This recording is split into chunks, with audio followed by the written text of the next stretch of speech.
Hello everyone, and thank you for attending today's webinar, How to Market to the Top 500 Solar Contractors.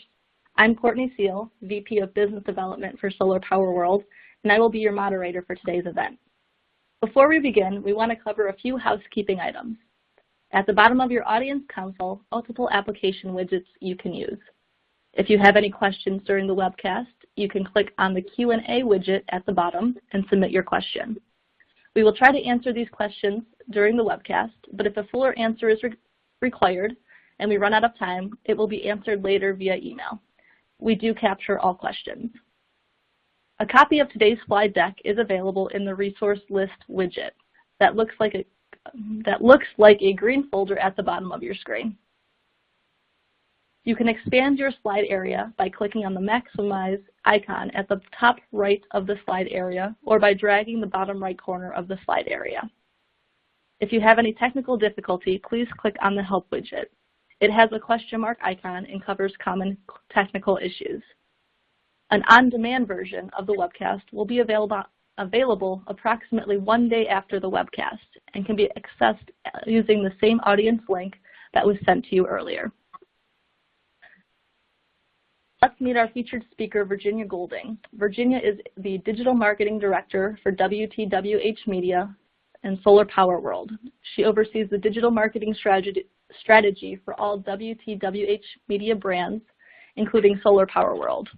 With more than 15 years experience in the B2B media industry, Virginia has experience developing and implementing digital marketing strategies for companies in the design engineering, electronic engineering, renewable energy, and medical device industries.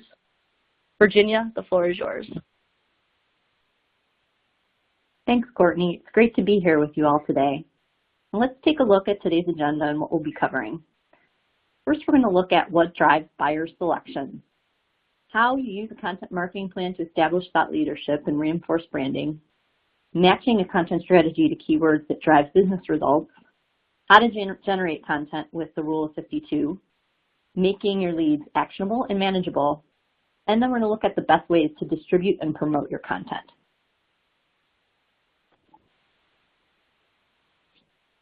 It's important to understand what drives buyer selection so you can create content that will resonate with your customers and market to them appropriately. The best way to determine this is through identifying your buyer's persona. Identify their behaviors, challenges, favored methods of communications, and information gathering in order to properly categorize the persona. This is a look at the solar power buyer persona based on information we know about our audience. We know what their preferred channels are for content consumption, and those are listed out on the right. We also know what they do in terms of social media use. In a general sense, we know what they look for in a supplier, and you can see some of those attributes. And when it comes to specific products, there are certain things that they look for each of those product categories. Content marketing is truly the best way to educate, inform, and convert potential prospects into customers. But it all starts with an established content marketing plan. Now, how do you use content marketing to establish thought leadership and influence buyers' decisions? First, you need to think about what your company is an authority in so you can communicate this knowledge to your audience. What differentiates your brand and your products? What pain points can you help your customers and prospective customers with? Identify your audience and create those personas, which we spoke about earlier, and don't forget that current customers are your best audience. Create a content calendar. Content marketing is a commitment. It isn't a one-time endeavor.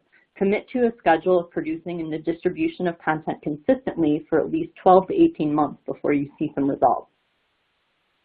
Establish your distribution channels. Amplification is truly important. Measure, repeat, and refine. We're going to go into each of these points in detail in just a moment. How do you create quality content? You can start by answering your prospect and customers' top 30 questions. Relevant answers to these questions creates quality content. These are examples of some of the most read stories on Solar Power World. I went into our Google Analytics to identify what those stories were. Most are basic application questions that your company could likely answer depending on your product focus in the industry. You would want to do something similar with your own data. Go into your Google Analytics and see what product categories and information your audience is consuming most. Your best ideas for content topics can likely come from your sales team or your customer service department. Find out what questions customers are asking most about your products from your customer service department and sales team and create content based on those questions and answers. Another way to determine the best topics for content creation is to do some keyword research.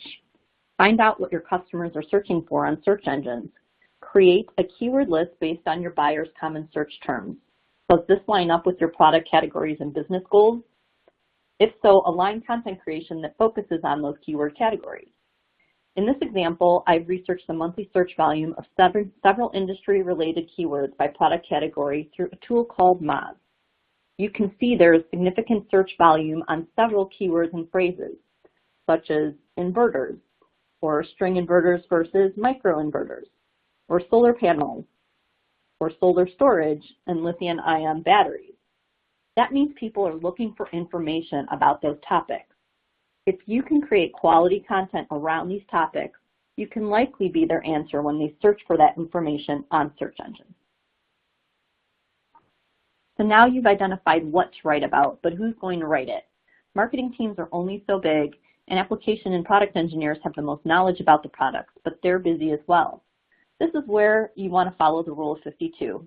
If you identify 52 topics to write about based on answering those top questions in the research that we talked about earlier, and you commit to creating one per week, that's 52 weeks worth of content or 52 new pieces of content for your website, blog, or social media posting calendar.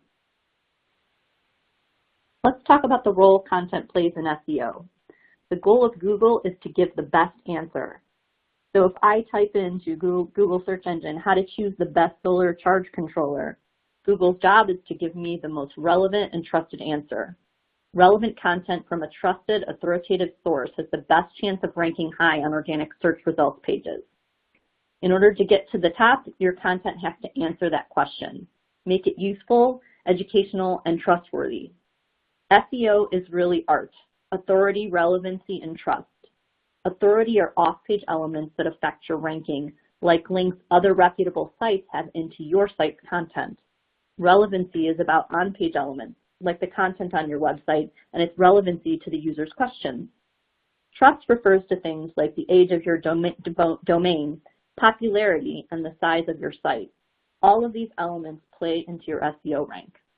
SEO is a marathon. It's not a sprint. It takes time and effort, but being dedicated to creating compelling content for your website will help get you where you need to go.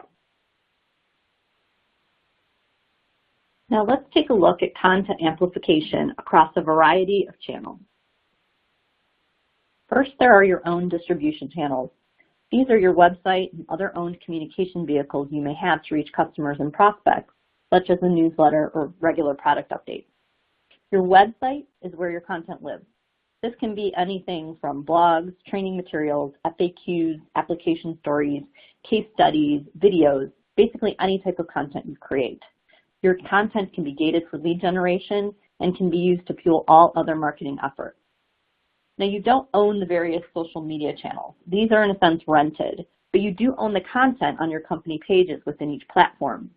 The game is always changing on these channels and they make the rules, but the content you place within these channels represents your brand. Amplifying content in social media pages allows you to share great content that is equal to word of mouth. Blogging is another way to build authority in the industry. It also gives people a reason to come back to your website, helps with your SEO strategy, and gives you a steady stream of content to use on social media. Here are two examples of manufacturers who use blogs as a component of their content marketing strategy. The left-hand side is an example of a blog from QuickMount, a roof mounting system manufacturer. They regularly post to their blog, Rooftop Review. The blog also features their podcast, Solar Roof Talk. Content can come in all forms, including podcasts. The right-hand side of the screen is a blog from SMA. It features tech tips and articles about SMA and also other relevant industry articles. There are numerous paid channels for content distribution that allow you to highlight your expertise in the industry and also help drive lead generation. We're going to take a look at several, including paid digital, which includes display, e-blasts, webinars, and native advertising. Paid social media, which is what you can do outside of posting content organically to various social channels. Remarketing, retargeting, and also pay-per-click. In addition to putting your content on your website and disseminating through various digital channels, you can align your brand's content with reputable websites to further distribute your content and establish thought leadership with an already targeted audience that regularly seeks new information about the industry. This is called native advertising. This is an example of a company that partnered with Solar Powered World for a native advertising opportunity. Content is regularly produced by Folsom Labs subject matter expert who appears alongside the Solar Power World editors within this content-rich environment. This dedicated page has its best practices and how-to content from Folsom Labs and is on solarpowerworld.com. Now let's take a look at a few other paid advertising opportunities. First of all, webinars. Webinars are an excellent way to educate and establish thought leadership while generating qualified leads. There's always video. Content marketing isn't just words, it can be visual content as well. And what better way to do that than video? Answer questions with educational videos about products and their various applications. Promotional placement within the confines of a newsletter or a dedicated e-blast to a specific audience offering them valuable information such as this selection guide is also another great way to establish branding and lead generation. Use digital display placements with intent. Banner ads should have a strong call to action to drive not only traffic but also lead gen actions to your website, such as this example here. The banner ad has a clear call to action for a free sample. When the user clicks on the banner, they're taken to a registration page where they fill out certain details in order to receive a free sample. Let's talk for a minute about how to make your leads actionable and manageable. As a general rule, the less information you ask on a contact or download form, the better chance you have a prospect will fill it out. But simple leads aren't always valuable to your sales team, as we all know. Lead lift is something we're introducing and implementing with leads we generate for our customers. With lead lift, missing data is appended by a third party to marketing qualified leads, whether they're leads we captured from webinars or white papers with us, or leads you may have from other partners. We can upload them and append missing contact information in order to make the leads more actionable for your sales team. With Lead Lift Pro version, we take the data append a step further, and we further nurture or engage those leads with a piece of content or an asset. We also can set rules so that the leads are automatically routed to your sales team, and then you can track the results of what happened to those leads once they were passed on to your sales team. Let's talk about retargeting. Retargeting is when a prospect visits your website, they are tracked because they were on your website, they leave your site, and then they see your ad on another website. This works through a JavaScript code that's placed in the footer of your website, and that code is anonymously following your audience as they go across the internet. This technique focuses on people who are already familiar with your brand. They visited your site before, they've demonstrated interest in your product or service. They didn't have enough time to explore your website. And so this retargeting technique reminds them of your company as they explore other websites across the internet. There are best practices for retargeting. You want to make sure you have a clear call to action on your ad. You want to make it easy for your customers to recognize your brand. You want to regularly update the ad creative. Use audience segmentation so you can target users in different stages of the purchase funnel. Here's an example of how retargeting works. I visited the Game Change Solar website and was introduced to their website, their brand, and their products. I left the website, but then later that day saw an ad promoting Game Change on another unrelated website to the right. There are several retargeting providers who can do this type of targeting from your website, including AdWords, Google AdWords retargeting, or Chango. Every social media platform offers a paid advertising option. In fact, paying for placement is really the only way to guarantee your followers will see the content you are pushing out on social channels. Another benefit to doing paid social is the ability to target the specific audience you want to reach. All of the channels offer various ways to segment and target your audience by demographics, location, etc. You need to determine what channel and paid option best meets your goals and objectives. LinkedIn was rated by B2B marketers in a 2016 Content Marketing Trends survey from the Content Marketing Institute as the social media platform most effective for distributing content. LinkedIn's sponsored content option allows you to target your audience by geography, industry, job title, function, or even specific company names. This example of LinkedIn sponsored content is from one of the social media accounts we manage. We were able to test 2 different audiences with this campaign, one targeted by industry and job title, and the other specifically targeting the company names and titles on our client's top prospect list. The campaign received very high engagement rates and even resulted in 20% more followers for our client. Organic search ranking doesn't happen overnight, and it's definitely a long-term strategy, as we discussed before. However, pay-per-click is a fast method of climbing to the top of search engine results pages for relevant industry terms and searches. It can be expensive and requires a very dedicated effort in order to do it right. You set and control your budget and only pay when someone clicks on your ad. Results are measurable, and tracking conversions will help you determine if your investment is worth it. It's best to do keyword research prior to creating a PPC campaign to gauge search volume and the competition for the industry terms that you're looking to bid. Now that we've reviewed all the available tactics, let's talk about measurement. Measuring your efforts on all of these channels is the best way to prove ROI, but what should you measure? You need to establish what you will measure or your key performance indicators. There are 4 primary metrics you could use for measuring content marketing efforts, and these are consumption, sharing, lead generation, and sales. Consumption is how many people are consuming your content. Which content is viewed most often? Key metrics would be the number of page views on your website, likes on social media, and opens and clicks of your newsletter if you distribute one. Sharing is how often your customers or prospects are sharing your content. This is where you're going to measure your social media engagement and sharing. Lead generation, how many leads are you generating as a result of content marketing? What is a lead worth from a downloadable asset or something gated on your website? Put a value against that. Sales, how many customers are you getting, and what is the average cost per sale relative to your marketing spend? After you look at all that, you want to measure, refine, and repeat. Here are some tools you can use to do some of the measuring we just talked about. Moz allows you to check your SEO rank and search volume of keywords. This would be really valuable if you're looking, again, to do a pay-per-click strategy or to invest further and more into your SEO strategy. Google Analytics measures your site traffic, behavior, and conversion.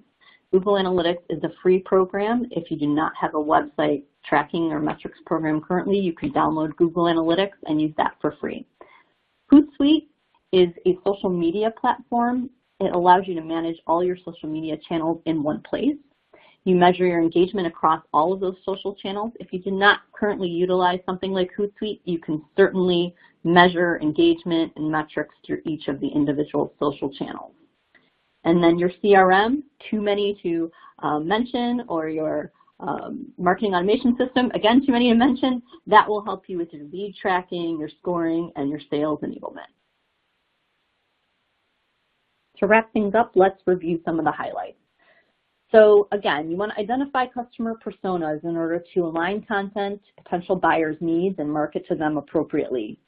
Determine your brand's value and focus on what differentiates your products and services. Create quality content consistently and frequently that answers your customers' most asked questions. Leverage own channels as the foundation for content amplification. Extend that reach with paid channels that help position your company as a thought leader, help drive traffic and leads to your website. And then measure these efforts, refine your tactics, and repeat what works. Thanks, Virginia. That was very insightful. Now let's deep dive into some Q&A.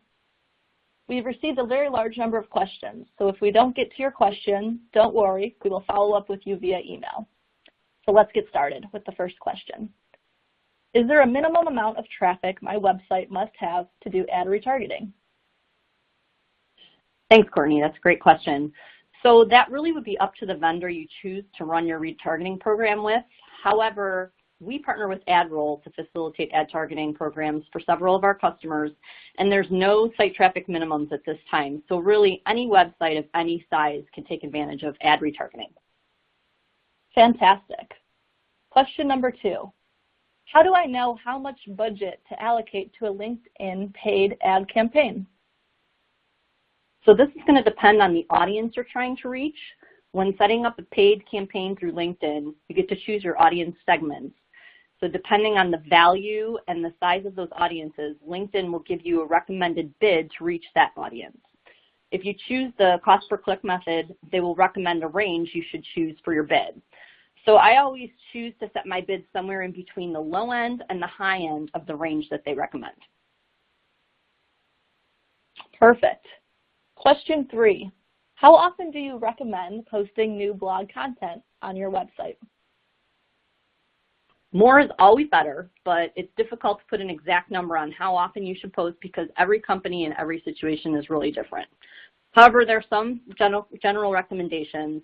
A recent study from HubSpot showed the B2B companies that publish 16 plus posts per month receive 3.5 times the amount of traffic as opposed to those that only publish once or twice per month. But that frequency may be really high and might not be possible for your company. If you're following the rule of 52 that we talked about earlier, theoretically you should be able to produce at least 4 new pieces of content every month, and that is at least a starting point to posting with frequency and consistency. Perfect.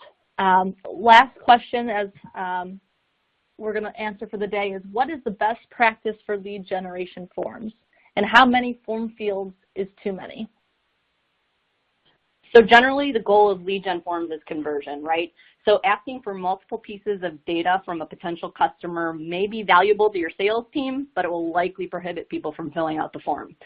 So I recommend trying to keep the number of required fields to a minimum. Think about what fields you need in order to qualify that lead. And then keep in mind that there are other ways to get additional contact information once you've gotten that lead and other interest information through things like lead nurturing or something like Lead Lift, where data can be appended to your leads. However, in my experience, if you're offering something of value, your prospects or potential customers will be willing to fill out that form in order to receive it, no matter how many form fields are required. Great. Thanks, Virginia. And that's all the time we have for today, everyone. Remember, an on-demand version of this webinar will be available in approximately 1 day by accessing the same audience link you used today or on our website at marketing.wtwhmedia.com. Thanks again for attending, and have a nice day.